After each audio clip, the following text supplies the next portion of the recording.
Alright guys, welcome to Office Hour.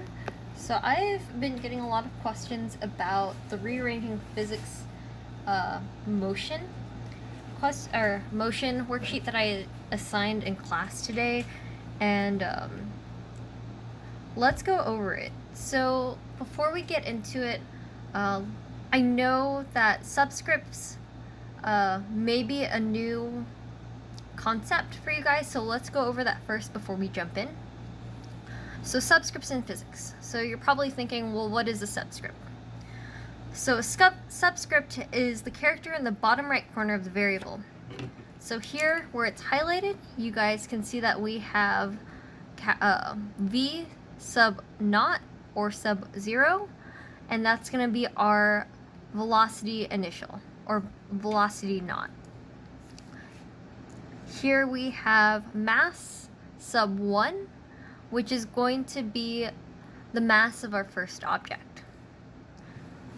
So why do we use subscripts in physics? Well, subscripts allow us to distinguish or assign values to multiple objects with the same variable. You're probably thinking, well, what does that mean? So when solving equations, subscripts help us clarify which values belong to which object. And I have a pretty easy example right here. So, let's see. I have Miss Gaspar has a mass of 45 kilograms. Her dog Beans has a mass of 10 kilograms. Using F equals ma and letting a equal negative 10 meters per second squared, what is the force Miss Gaspar is exerting on Earth? What is the force Beans is exerting on Earth? So here, we're given an equation. We're given F equals ma. So force is equal to mass times acceleration. Well, we have two masses. We have the mass of Miss Gaspar, and we have the mass of her dog.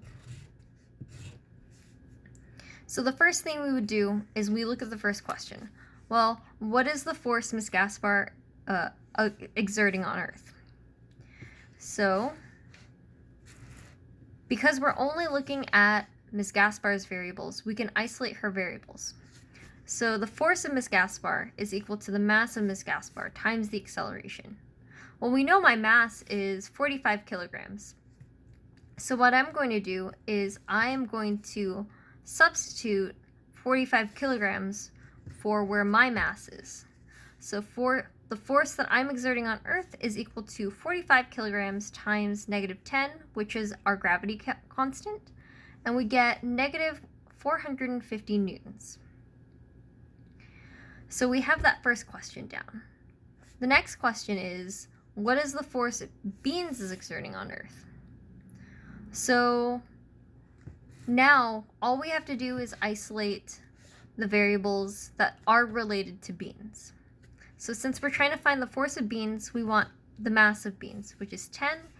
And since acceleration or gravity is constant throughout Earth, we can just let that be negative 10.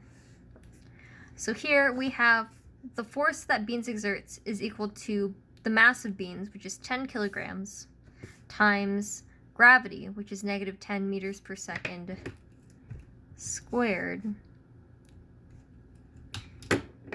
is equal to negative 100 newtons. And that's why subscripts are important. They help us distinguish which variables need to be assigned which values.